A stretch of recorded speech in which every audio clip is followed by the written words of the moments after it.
Good afternoon, everybody. Thank you for being here on short notice. I'm here today to make an announcement regarding the future of our outstanding Seattle Police Department, that Chief Adrian Diaz will be stepping aside to work on special assignments, and Chief Sue Rahr will serve as Interim Police Chief starting tomorrow. And I'd like to elaborate on the thought that went into this and sort of the process that went into this. And I want to start off by talking about Chief Diaz and the leadership that he's demonstrated to the city of Seattle. Under Chief Diaz's leadership, our police service has met all but 2 of the federal consent decree provisions, and progress on the remaining 2, discipline, accountability, and crowd management, is progressing well. Together, we've launched a dual dispatch pilot with the new care department that I think many of you have followed. We've signed a new contract with the Seattle Police Officers Union and implemented a new recruitment and retention path. I'll rattle a few statistics that demonstrates Chief Diaz's leadership. Right now, homicide year over year is down 44%. Total reported crime is down 5%. Since the SPAW contract was approved, we've been receiving around 17 to 19 applications a day. And at the same time last year, we were at 5 to 6 applications a day. That's a 300% increase.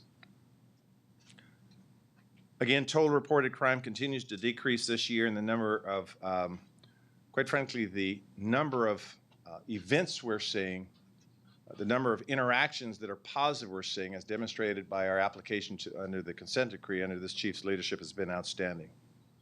I first met Chief Diaz, who, by the way, served with the Seattle Police Department over 27 years. I should also mention that he's the president of the Police Executive Research Forum, PERF, which is a reputable organization that does some outstanding work. I first met Chief Diaz around 2007, 2008 in community, where he's established himself as a community-based kind of person. He has credibility in many organizations, particularly in underrepresented or black and brown communities, people of color. And I would be the first to say that his integrity, in my mind, is beyond reproach. And he is a friend, and I want to thank him for his service. We are now looking at the internal culture, of course, at the police department.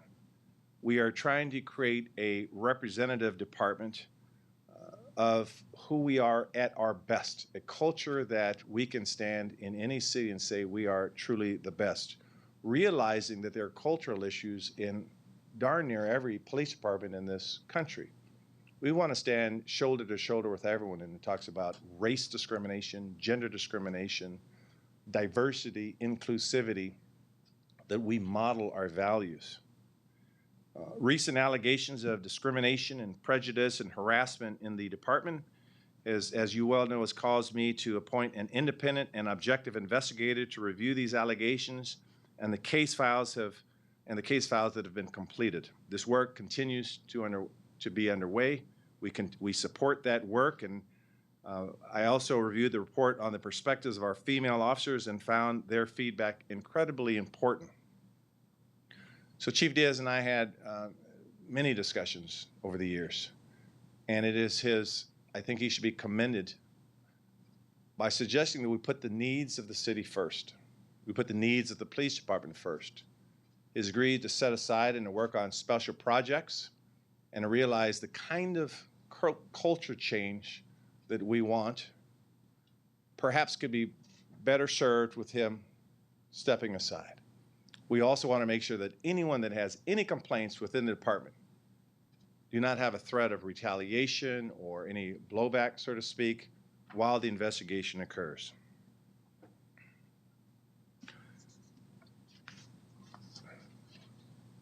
I want to personally, again, thank Chief Diaz for his service and for his continued dedication to the city of Seattle.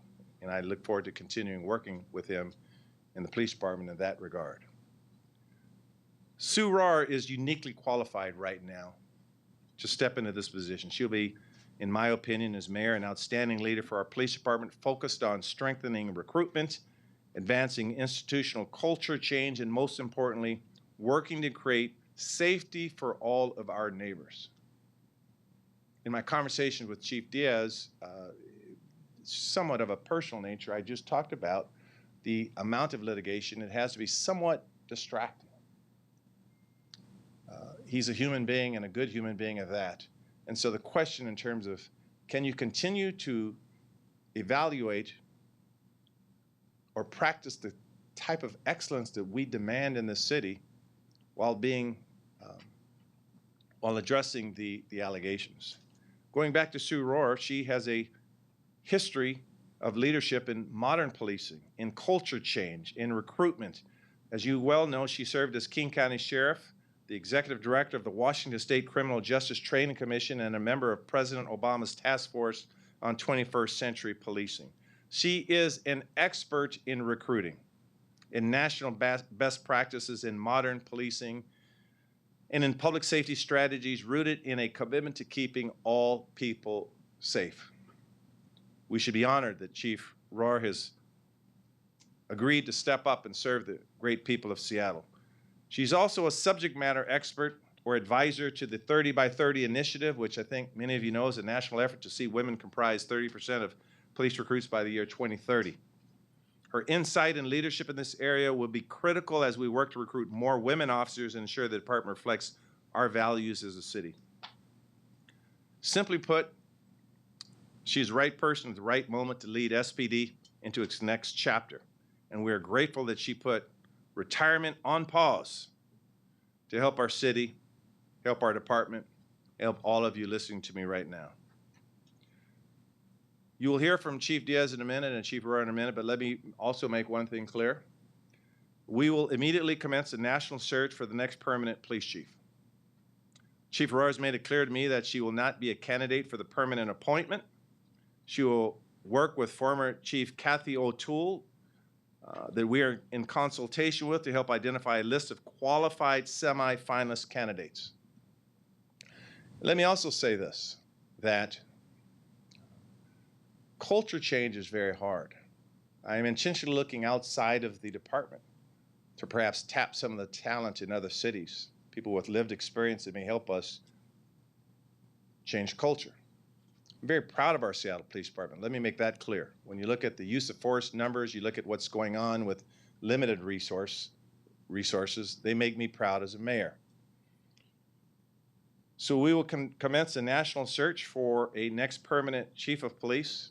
The interim chief, Chief Rahr, would not apply for that position. And I feel very confident that we will have a chief that can help us change the culture and create the police department that we all could be so very, very proud of. And with that, I'm going to ask Chief Diaz to say a few words, and then Chief Rahr, and then I'll be more than happy to answer some questions. Chief Diaz, you have the floor, sir. Okay. Good afternoon, everybody. When I took on the role as Chief of Police over 4 years ago, I knew it would come with many challenges. The city was at a peak of a racial reckoning with protests and riots daily. There were calls to reimagine policing, a consent decree that had to be reset, a push to defund the police, violent crime on the rise, a culture that required change, and along with my command staff, I dove in to find solutions. In 4 years, we got back on track with I created Before the Badge, a nationally recognized program. I implemented a system to assess bias policing. I revamped our early intervention system, and I invested in officer wellness. Implemented an extensive plan for race and social justice. We reinvented crowd management, and we have nearly eliminated serious use of forces. Violent crime is down. Officer complaints are down significantly, and we're taking more guns off the street than ever before. We've recovered a number of drugs, and we've saved countless lives. We did this all with the help of creating a third public safety department as well. I've accomplished so much in the 4 years as chief, but there's more work to be done.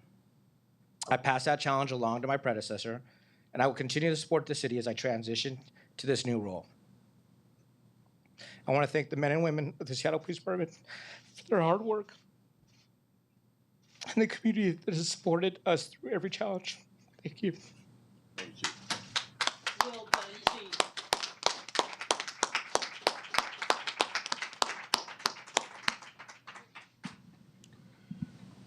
What you saw was authenticity at its finest. I will say publicly and privately, Chief Diaz is a good human being, and he served us well. And I want to thank you for your continued leadership. You can't make up that kind of heart, and he's dedicated 27 years of public service to this city.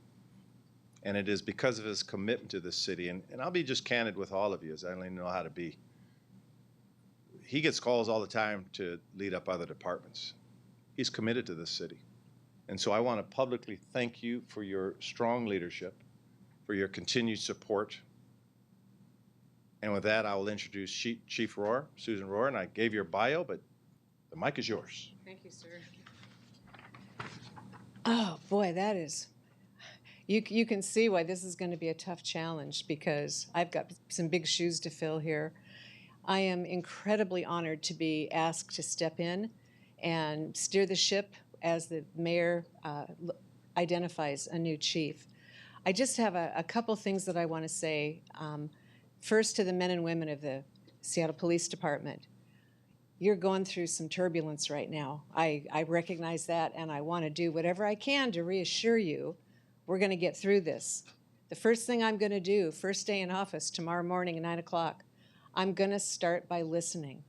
I want to hear from the men and women of the Seattle Police Department what you're seeing, what your ideas are, what you need. I need to understand what you're all facing on the street. I also need you to be brutally honest and open with me so that I can understand. Armed with that information, I am going to do my very best in the short time that I'm here to get you the tools and support that you need to deliver good policing to the people we serve. The Seattle Police Department has incredible talent that sometimes doesn't get recognized, and my goal is to make sure that the community gets to see the great work that's being done and build on that some more. To the people of Seattle, I know there are communities that are really grieving with this change, and I understand that. I'm also going to start, Reverend Walden, by listening to people. I want to understand what we can do together to improve people's sense of safety and to gain your trust. I know that's going to be a tough road, but we're going to do it. It's going to take me a lot of time to do this because I know the residents and the businesses in Seattle are not one big monolithic block. Everybody's unique, every community's unique, and I'm going to take the time necessary to listen and learn what your needs are, what your ideas are, and what we can do together to continue improving safety. Finally, several people have asked me, why did I take this job? I was perfectly happy with my grandkids, doing a lot of work in the consulting world on trying to improve the profession of policing. But I have to say, I feel a little uncomfortable standing on the sidelines preaching about what leaders should do. And I decided it's time to put up or shut up. So I'm going to jump into the arena again, not for a long time, but long enough to try and help my brothers and sisters that I've watched from across the street for so many years. There's still a few people that are as old as me, still in the Seattle Police Department, and I'm going to need a lot of help, and I'm going to have to gain wisdom. Eric, I worked with your dad. I know your dad better than you, but I really am. I'm really excited to meet the men and women inside the Seattle Police Department that I don't yet know, because I know they have a lot of good ideas, and I know they've got good hearts, and I want to help them get those hearts out on display. So, Mayor, thank you again for your confidence. I won't let you down. Thank you. Thank you, sir. Okay, before I take a few questions, I do want to recognize Senator John Lovick here. Thank you for your continued support for public safety and for community. Thank you for being here. I want to recognize Councilmember Rob Sacco, who is here as an elected leader as well. And with that, I'll be more than happy to take some questions. Jim, I may help me navigate a few here. So we're going to have a little order here. Just one sec. I heard Deborah in the back, though. She was. Okay. Natalie, go ahead. I tried, Deborah. So. You're next, Deborah.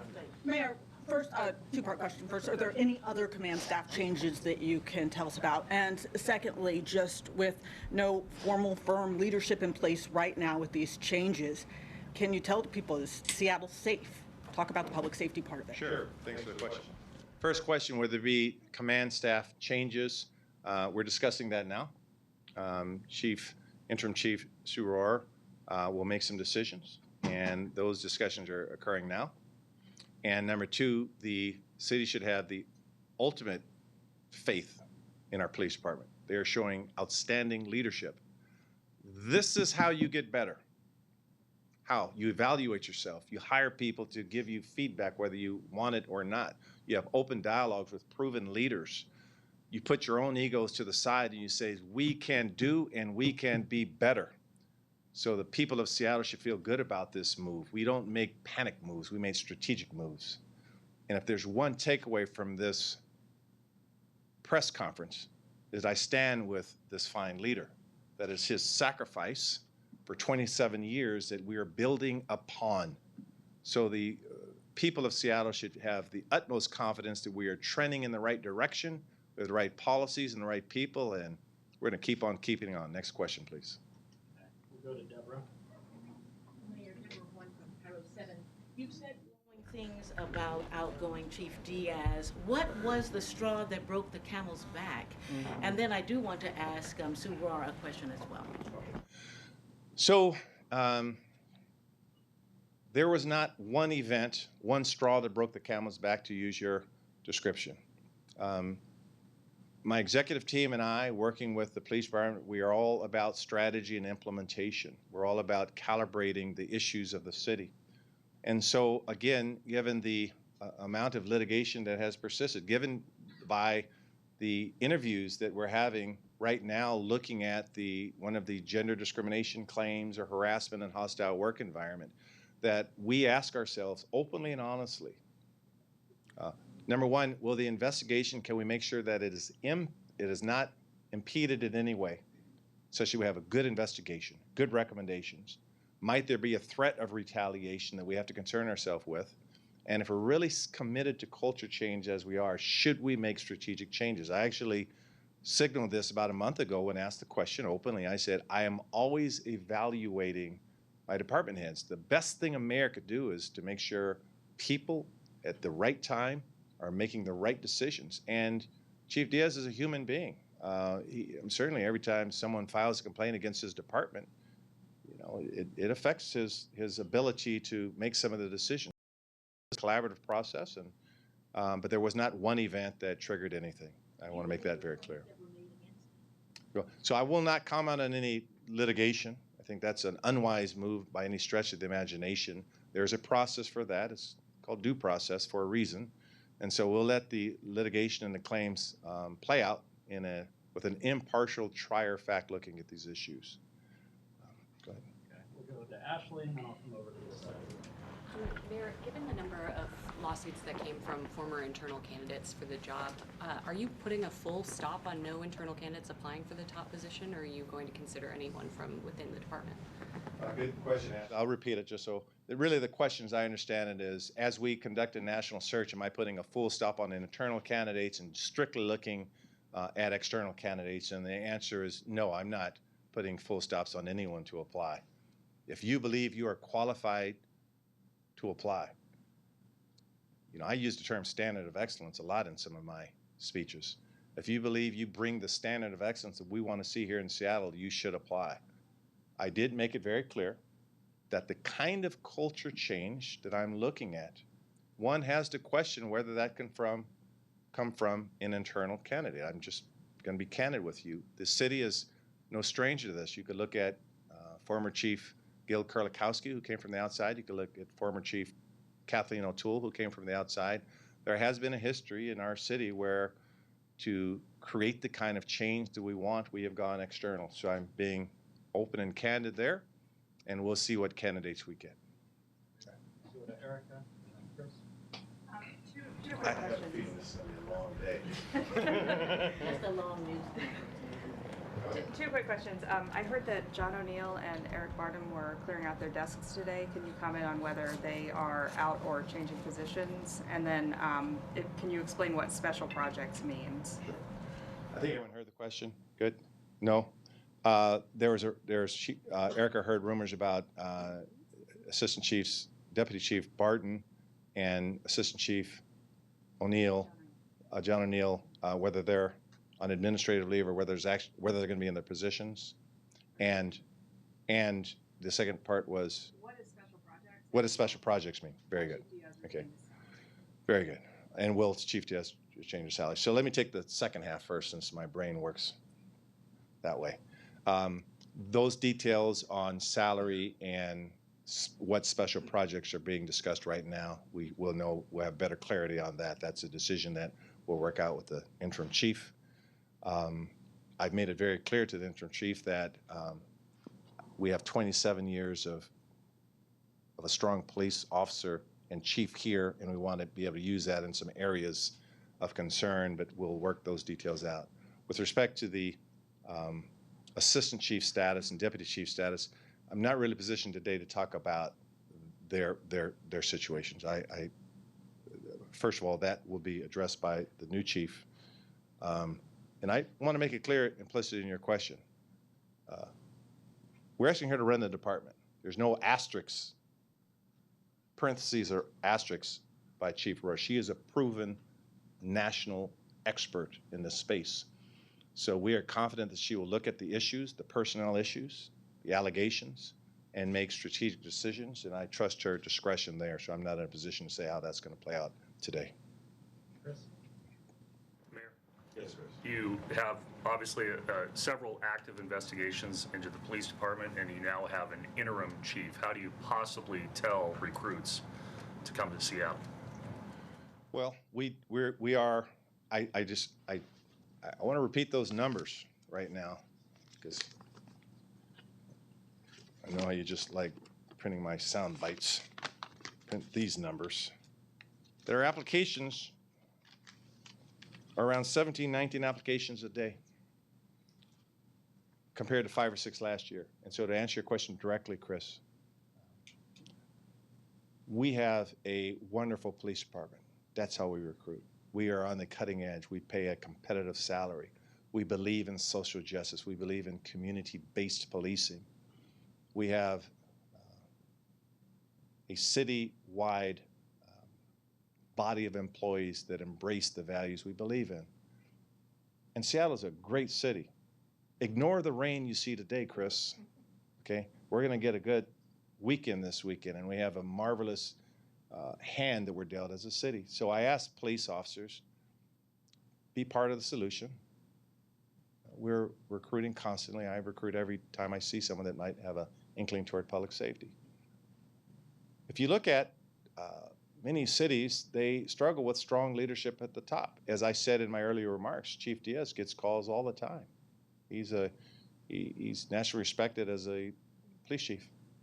So we tell recruits, come help us improve the city, be part of the solution, and I feel very optimistic our recruiting numbers will continue to trend the way they are. Mayor, I think Chief Rahr. Oh, please, yes. So I'm going to try and live up to that title of national expert on recruiting here. I had 9 years at the police academy, and I spent a lot of time talking to new recruits coming in the door. And you can imagine, after the murder of George Floyd and the uprisings, people kept saying, why on earth would anybody want to be a cop today? And I sat with my recruits and I said, this is the best time to become a cop. We are on the verge of a change in eras. Don't you want to be part of pushing this new change? When I look at what's happening inside the Seattle Police Department right now, I know there is some turbulence, but there is some incredible work being done. And I have to do a shout out to my friend Senator Lovick. We worked tirelessly for 2 years to get state law changed so that we can implement flexible work schedules, which all the research across the nation internationally tells us that is our strongest recruiting tool for women, is to have flexible work schedules.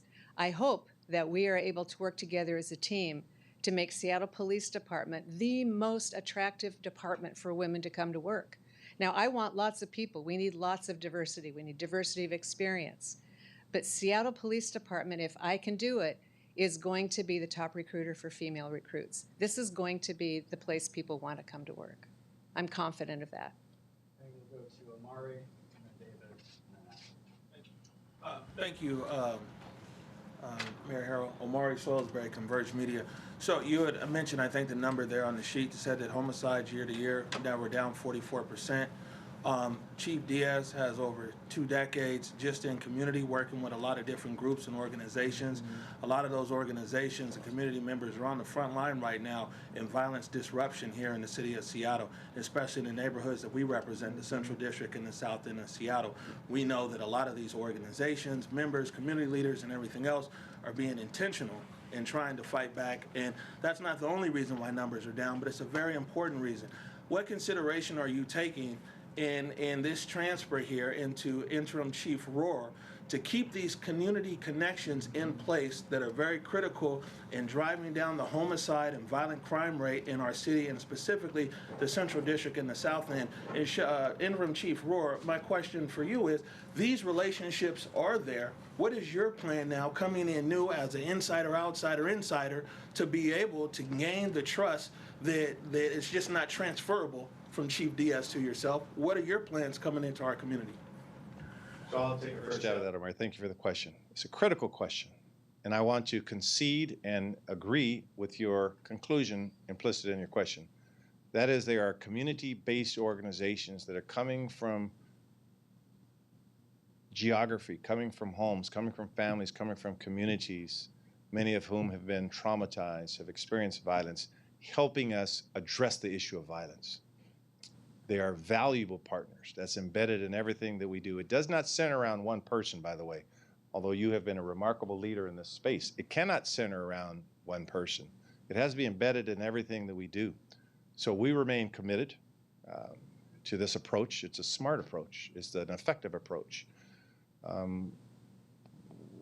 And I know specifically the people doing this work, and I am incredibly impressed by their, not only their heart, but their actual actions, what they're out doing. We know near Rainier Beach, for example, that some of them put their own lives in harm's way in trying to be violence interrupters, experience violence by themselves around the Safeway at Rainier Beach. So we feel confident that this great work will continue.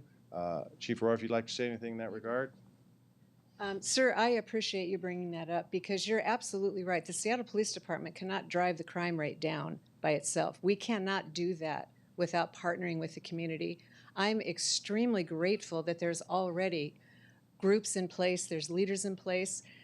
I've read in the newspaper about the work you've done, the sacrifices that your teams have made, and I am very anxious to sit down with you and make concrete plans about how do we continue this relationship and can we increase it. I was the gang unit commander in King County a long time ago when gangs were first becoming a problem, and one of the things that I learned firsthand is we cannot do this without the community and people who are inside of the community telling us what's going on, telling us what we need to know. We can't do it without you. So 100%, we're going to continue to work with you. I appreciate the work you've already done, and I hope we can continue going forward. Okay, before I take another question, council members, I see 2 council members. Would you guys be so kind as to come on up here? Councilmember Wu, Councilmember Saka, come on up here so you're not standing in the back in the cheap seats. All right. There you go. That's our one Seattle at its finest right there. Thank you for attending this press conference, both of you. Jamie? Yep, David.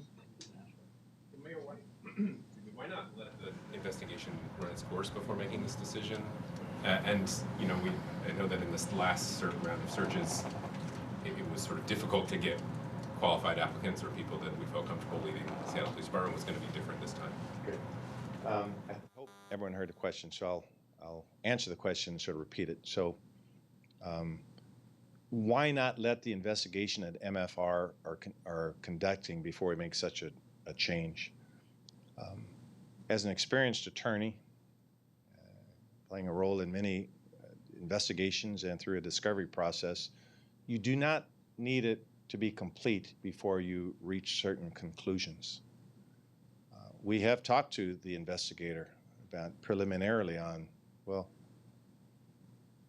how's it going, that kind of conversation. We concluded as an executive team, and I don't make these decisions in a vacuum, we decided as an executive team, if our goal is to achieve a standard of excellence in police, in safety and changing culture, what makes sense right now? We do not need to wait for the termination of an investigation. We do not need to evaluate that. And if we do it right, and by that I mean making sure that Chief Diaz is afforded his due process, he comes with a lot of community support that he has earned. I want to make that clear. Support that he has earned inside the department and outside the department. That we do not need the completion of a full investigation to reach the conclusion that we're about trying to move forward, and I have a sense of urgency in creating the safe city that I demand we have.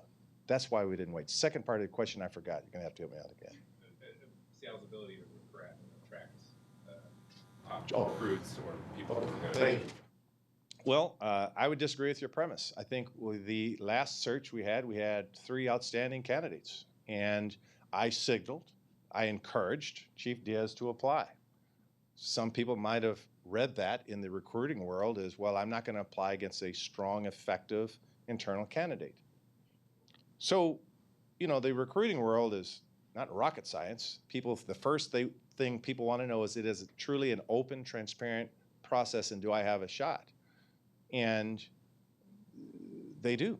So I'm very confident using our ability to network, and again, I think I mentioned in my opening remarks that former Chief Kathleen O'Toole will help us as well. And to be candid with you, I talk to mayors across the country all the time. And so, believe it or not, people love Seattle. People would like to come here to this great city. I could brag about this place all I want.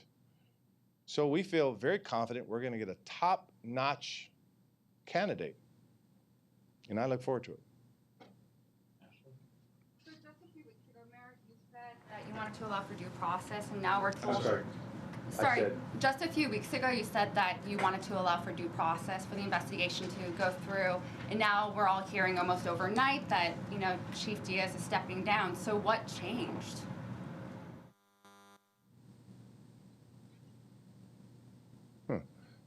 Nothing changed. I thought I answered that question earlier. Let me say it in a better way. For the last month or so, even maybe before that, we are constantly asking ourselves, how can we be better? How can we do better? Not just the police department. I have north of 41 departments that I ask the same question to at our cabinet meetings. I'm always evaluating. I'm evaluated every day. My executive team are evaluated every day. So no one event sparked there was no epiphany that said we have to make a change. It was a result of deliberative thought, strategic thinking, a commitment to excellence, and we decided to make a leadership change. So that's go ahead. Can you talk more about Diaz's new role? What rank will he be? I think I didn't answer that earlier. So we are discussing that now. So I'm sure there'll be some follow-up requests on that, and so we will, again, I want to capitalize on his remarkable experiences, being a 27-year vet within the police department. I want to capitalize on Interim Chief Rahr's expertise in leading and see where there's a good fit, and I don't want to prematurely thwart that right now. So that's a discussion that we're having right now.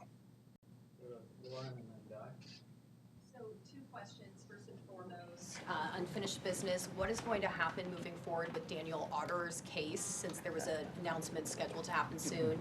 And to the emotional side of this, clearly, like, you can see the emotion in both of your eyes. Was this the hardest decision you've had to make as mayor? Thanks for that question. Dealing with Officer Otterer, that again, we are going to the Chief Rahr will be fully briefed on everything. I'm sure she is aware of the situation. She will make the decision as the process allows. We don't thwart that decision, and I expect she'll make that decision. I don't want to say in a few weeks, but you'll make it in a few weeks. No, I think in a few weeks. I'm going to say that's usually historically. Let's talk about the second part of your question. I don't know the answer of this. I lead with this. It is I believe in Chief Diaz. He's first and foremost a friend. And I believe he's extremely talented as well. And he did inherit a culture. He inherited a culture. A lot of the issues, a lot of the allegations certainly predates his tenure as a chief. So all of decisions that I make, and it doesn't even have to be at that level, by the way, it could be a mid-range manager. Whenever there's anything that resembles an adverse employment action, yeah, these are tough decisions. You know, I have an HR background. Did a lot of work in employment law. These are very emotional. So yes, it's a very emotional decision, but I continue to believe that Chief Diaz will still add incredible value to this city. And I'm not ashamed to say that he is a friend. So emotional, yes, but I believe it's the right thing to do for the betterment of the city. And again, I want to thank Chief Rahr for stepping up. Take a few more questions, and I want to prioritize people who haven't asked questions. Hi, Mayor Harrell. Hello. This is a time of reckoning for the Seattle Police Department. Will you now finally apologize for the 2020 protests and how the Seattle Police Department brutalized many protesters and members of the public? And how can you reassure them that we won't see more excessive use of force on such a big scale the next time we have a lot of protests in the street? Thank you for the question. So with respect to the 2020 protests, on behalf of the city of Seattle as the highest executive, I do apologize if any of the actions of the city employees, the police department, violated people's constitutional rights. I was on the other side of this incident as a lawyer for many years, protecting people's right to protest, right to speak. I was fully committed and made sure I hired the right people that aligned themselves with those same values. You know, I was just born about 8 blocks from here. I've seen some of the best times and some of the worst times. Those are painful memories for a lot of people. And so I'm confident that once again, if we talk about these openly, talk about our soft underbelly, so to speak, where we are vulnerable, that's the only way we can get better. And so we are very bullish on data and use of force incidents. You may recall that I was the author of the racial profiling bill to make sure that certain people are not profiled in terms of who are charged and who are prosecuted. So we will remain committed to this work. Again, thank you for your question, and I feel pretty excited about the future for us. Connor, and then Jonathan. I actually had a question for Interim Chief Rahr. What are your top priorities during your time with the Seattle Police Department? Well, I know for right now, for the first couple of weeks, it's going to be entirely focused on listening to people, meeting with people face to face, both internally and in the community. I'm going to rely on Chief Diaz to help me make sure that I reach out to all the community members that he's been working with directly. So I'm going to be doing a lot of listening. I'm also going to be looking for opportunities to start work on our flexible work schedules, because recruiting is, right now, it's a critical need. And that's something that I can do relatively quickly that I think will have a very quick impact. The recruiting numbers are starting to get better. The contract has been resolved. So I want to grab that wave of momentum and keep building with it. But really, truly, I'm going to say 2 things. I need to listen and learn, because I don't have all the information I need to make decisions yet. I need to talk to the people who are on the street, to the people who live and work in the community. Mayor, with these ongoing allegations, you and your team clearly made the assessment to move on from Chief Diaz. At the same time, if this becomes a distraction, why not just move on from Chief Diaz? And how do you make sure that his presence doesn't cause problems for the rest of SPD from moving on and taking this fresh start, fresh step? Thank you for the question. Because I believe that Chief Diaz has incredible value to add to this city, that I think he has life experiences and leadership experiences that are still an asset that we want to capitalize upon. I believe he remains committed to protecting people in this city that is so critical to this kind of work. And for those reasons, we would love for him to stay on and lend us his expertise. I'm not going to mince words there. Two questions, one for the mayor, one for the chief. Mayor, I think it's following up on Deborah and David's question. We're still looking for that straw. Why, and David asks, why not let the investigations complete? So I have a political question for you. 2 years from now, you're going to seek re-election. Did you not want to have this specter of SPD and its problems going into this election, into your re-election campaign? Is that part of the decision? Fair question. No. No. I mean, that's my answer. I make decisions based on logic, strategy, the need for effectiveness. I've been elected 4 times in this city. I've been around the block a few times. The needs for this city outweigh a political agenda. We believe this is the right thing to do. And again, I want to thank these 2 fine human beings in back of me for helping me lead this city. My style of leadership are to hire and be around strong people. I have a team. I try to push my team. They have to keep up with me. So it wasn't a political decision. It's a decision we think is in the best interest of this city and in the best interest of this department. I'll follow up with Chief Diaz. Chief, you are the president of the PERF, and you have a lot of connections through that, as well as all the connections that the mayor had talked about. Do you hope to be a police chief in another city somewhere? You know, right now I think it's just taking a little bit of time for myself. I've had some medical issues as well that I've had some bouts with some lung issues that have gone on for over a year because I think I work too much. So I'll be able to assess that and be able to deal with that. But I do think there's still a lot to offer, and I want to make sure that the city gets everything that I want to be able to help out with.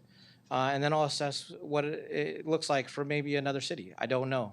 But right now, I think it's also just kind of taking a little bit of time for myself. So thank you. Go to Andy. And I think, John, did you have a question? Andy from Publicola. I've been talking to Seattle police officers, and you talked about a culture of retribution, and that there's been accusations of. I don't think I use that term, culture of retribution. Go ahead. Go ahead. I didn't talk about it at all. Did I? Did I say a retribution? Retaliation. Oh, retaliation. Yeah. Yes. Okay. There you go. And so, there's talk of the OPA investigation system being used against people in retaliation. Will you also consider looking at leadership of OPA and OIG as you're looking at the top leadership and making changes? Yeah. Fair question. Right now, I am not. What we are looking at, however, is the whole accountability system.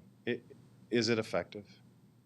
Not so much worried about the personnel of the people. They are pretty effective leaders. But the system, it's a fair question to ask, can we make it better? And so I'm asking my executive team to examine that. But it's not something we're working on like tomorrow, the next day. That's not on the chopping block, so to speak, right now.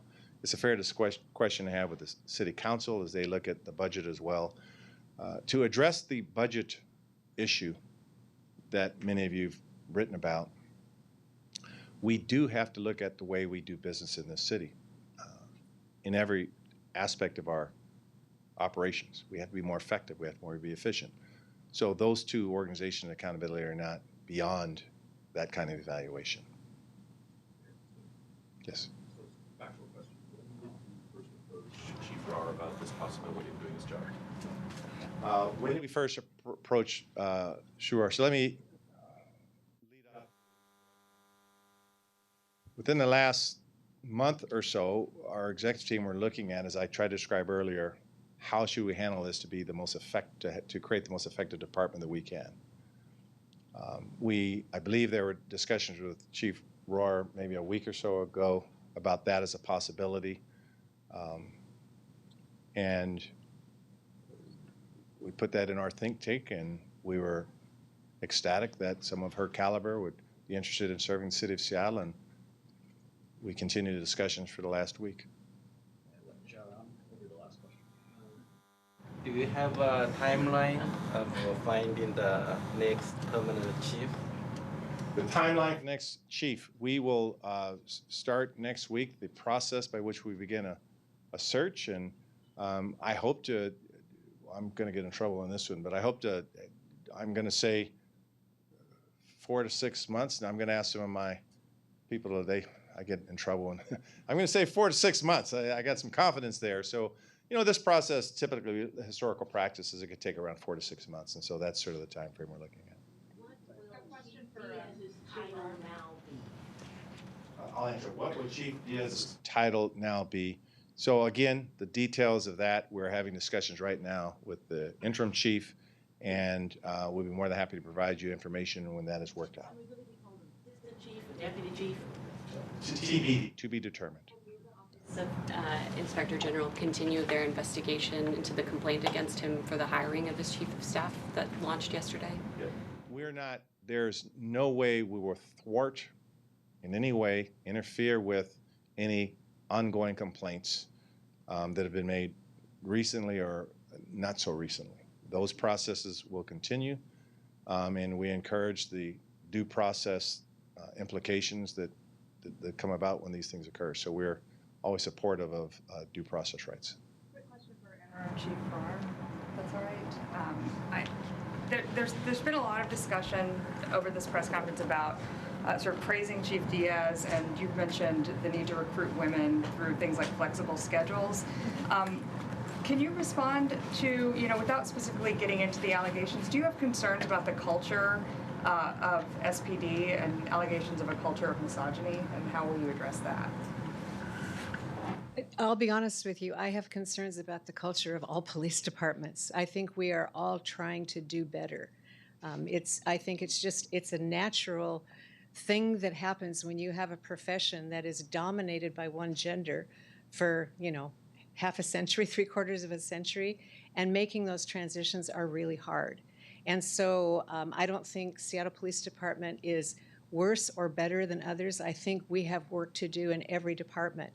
One of the reasons I was very anxious to jump in is I think the Seattle Police Department is open to doing something meaningful and implementing a systemic change, because we can keep playing whack-a-mole every time there's an allegation here or there, but until we change the system, we're not going to have meaningful change. And that was one of the things that really drew me to this opportunity, is to actually do something that's going to matter.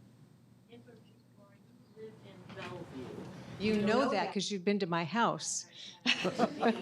And so I want to ask, you've looked across the water, Lake Washington at Seattle. Is it important, Mayor, that the chief of police, the person who takes the job permanently, lives in the city of Seattle? It would be ideal, but I believe there's legal restrictions on requiring a person to live in a certain jurisdictions, or showing somehow a prejudice towards someone based on their residence. I believe through HR law in practice you cannot require that, but it certainly would be ideal for them to know the people of this city, the culture of this city, and to certainly be a resident. I'll take some more questions. I'm just getting warmed up, so I'm good. Keep going. Keep going. Interim Chief I'm Rahr. going to take over again this time. We're jumping in. My understanding is it will be up to, because the highest rank that Chief Diaz had was lieutenant, unless you make a proactive decision, he would then go back to lieutenant. So do you have intention to then promote him to assistant chief, or will he start his new role as a lieutenant? I don't know yet because I don't know yet because I have not been fully briefed on all the situations. I don't know what the HR rules are yet. I start tomorrow morning at 9 o'clock. Hopefully by 5 o'clock I'll have a better grip on that. I'm not sure yet. I could give you a little clarification, David. Any chief, by process, by law, has a right to revert back to their last position, which in this case would be lieutenant. The rules also allow for discretion for that chief or even for an assistant chief. And that's why I'm intentionally being vague, because what's most important than the title for me as mayor, what's most important is the body of work that we want the chief to lend his expertise. And so that's why we're working through those issues now. We want it to be meaningful, and the title implications not driving it. What's driving it is the body of work we want done. Isn't salary part of that with the title of chief? Absolutely. Absolutely. Yeah. I have So, two. and just to be clear, I'm sorry, just to be clear. And what I want to make crystal clear is that there is not a legal requirement that you put a chief on special assignment down to the last. There's historical practice down to the last rank. There is discretion on how that is handled, and the rules allow that. We are always in conference with our HR department and our law department and how we place people. So we're having those discussions now. Yes, sir. I have two questions. First, you have already pledged that you will not downscale the police department to meet the huge budget hole. Are you concerned about the optics of disproportionately investing in police when programs of the Equitable Development Initiative are their funding is being proposed to be frozen, and funding to communities of color is being threatened?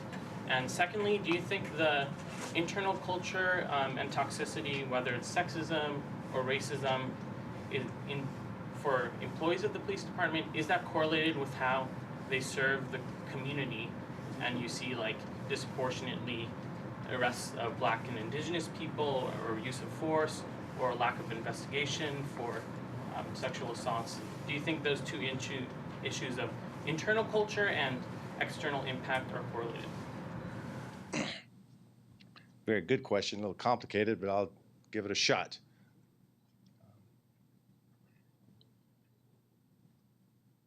So, as mayor, we calibrate the need, on the first part of your question, we calibrate the need for effective, strong public safety through a police department, through other means as well, community-based organizations that this young man talked about, Omari Salisbury. So I agree with the premise that just having an abundance of police officers is not the effective way to achieve effective public safety. Having lived in 98118 and 98144 most of my life, I understand that we don't, and looking at the country of over-policing in certain areas and unuse of force, that we are always cognizant of the fact that we do not want to harm the people we're trying to protect. My commitment to public safety is because the fact of the matter is that many Black and brown people, many underrepresented people, live in unsafe conditions. I'm committed to making sure these communities are safe, and that's why I passed laws such as the racial profiling law.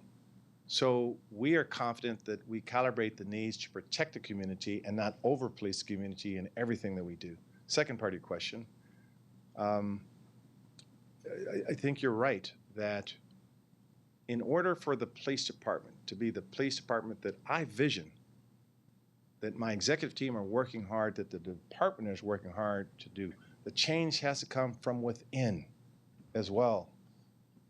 Quite candidly, when I took the reins of leadership, I had to do a lot of external focus.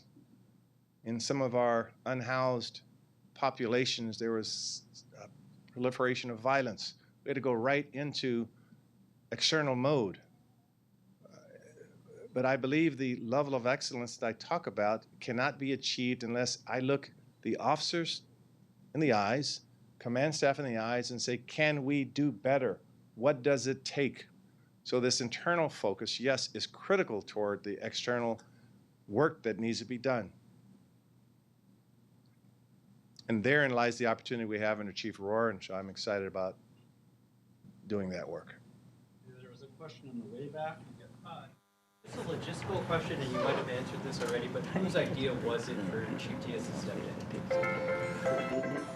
Whose idea was it for Chief Diaz? So I make decisions with my executive team. It wasn't, and we discussed this with Chief Diaz. So I would say it was a collaborative effort with the chief and my executive team. When did you approach the chief? So I'm going to, it looks as though now we're just getting into some of the specifics about the communication, and I don't know how relevant that is. So when did I approach the chief? I approached the chief about 2.5 years ago and asked him to stick on and be my chief. That's when I approached him. And so we have ongoing discussions. We evaluate everything that the chief's doing. And so the recent discussions I have with him are no different than the discussion I had with him a month or two ago. So again, I think that there seems to be this perhaps concern that there was an epiphany that was reached yesterday or the day before, or an incident occurred, and it just wasn't the case. It just wasn't the case. That, as I've tried to say on four occasions now, I think this is just in the best interest of the city. The interest of the city has to transcend everything else. And again, I want to thank the chief for looking at it the same way that I looked at it. So we're just sort of spinning around. Thank you. I don't like leaving questions unanswered, but you guys are getting into the. Okay, go ahead. There was an Assistant Chief Davis that was put on administrative leave last week. Does that have anything to do with what you're discussing today? So the question was Assistant Chief, whether his, O'Neill, whether that incident had anything to do with it. Not in and of its by itself. That is part and parcel of, I think, a larger part and parcel of numerous allegations made against the department, all of which we take very seriously. Numerous allegations, both in terms of harassment, discrimination, hostile work environment issues, and so it wasn't that incident. The fact of the matter is that I know from speaking to the chief that every time there's an allegation, we have to put our arms around each other and talk to the executive team about what's going on over there. How can we be of assistance? The city council, they are concerned about these issues as well. But it wasn't one incident that, again, that triggered this decision that I've made. I have a question. Yes. And when I am a member of the community, my question is, what happens if all of these allegations turn out to be non-founded and just complaints in the department? I mean, fair question. So let me repeat it. So Reverend Walden's question is, what if through the due process that the allegations, the numerous allegations, are unproven or baseless? That's a good question. I just don't know at this point. I mean, in fairness to the chief, he's entitled to due process. I hope that I spoke at length about his 27 years of service. You saw his authenticity. Let me also make it very clear, there's no record that he's done anything wrong. That hasn't been proven anywhere to my knowledge. Okay? So we're trying to, with the chief, trying to improve the safety of this city. So we'll see how the litigation plays out, and we also don't shame or ridicule people that make allegations. We make that clear. And one of the factors that we weighed into is whether, as allegations unfold, whether we are keeping the chief in a position where people could have a fear of retaliation. And that factored into our decision. I'm not crusty, but can I say something? Sure. I just lost my train of thought. Okay. So of course my feelings are I disagree with what's going on. This is an incredible chief. And so I feel like nobody's safe in the police department, because if somebody can make allegations after allegations and then there's too many, you're out. Today, and you know I work with recruits, and I disagree with a lot. Recruitment isn't up. And today I went to a graduation, and it was unbelievable. The chiefs and everybody came up to me saying they backed this chief. They're shocked at him. Due process didn't happen, no matter how you guys explain it. And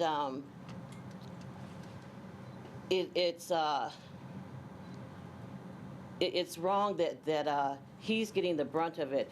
And I even have dealt with a lot of recruits that have even graduated and been on the streets that have left the department that are so unhappy, and it has nothing to do with him.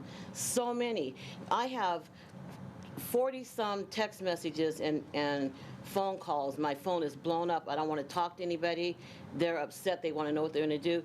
I'm shocked, Bruce. I'm just shocked. Due process didn't happen. He has been made guilty, and no matter what happens, and I know for a fact that he's going to be proven innocent, and a lot of other people are. It's a little too late. You know, I'm not the chief, but I would say the hell with all of this, and I would be out of there, and I would have the biggest lawsuit ever. This is wrong. Nobody is safe in the Seattle Police Department. Nobody. Who's going to want to come here? Who? I don't think anybody that really cares. I think they're going to want the title. But this is setting us back so far. First, because I've known you since I was 13, you can call me Bruce. Let's get that out of the way. I respect your opinion. I know you're passionate about this city. You were 13 and I was 12. Okay, all right. I respect your opinion, and I did call you earlier today, as a matter of fact. I don't know if you had got it. No, I didn't get it. Yeah, just to have a conversation with you. That there are community members, like Ms. Beach, that believe in the chief. Because he, as I said earlier, he earned it. And the due process, the process continues on the allegations, the numerous allegations. And so I respect your opinion 100%. Is everybody not safe in the department? I mean, if there's allegations made on somebody over and over, are they out without being able to defend themselves? I mean, I work in the department. Am I at risk for retaliation also for even speaking out? Well, one of the reasons why we actually made the move to make sure that people making claims don't fear retaliation. But it's sort of a rhetorical question. I believe that, again, as a lawyer, I believe in due process. And so I don't believe people are guilty just by allegations, but I have to respect the process. So I'll just sort of leave it there. Okay, we've got to wrap it up now. Okay. Can I ask a quick question about Okay. Thank you very much for covering the story. Thank you very much.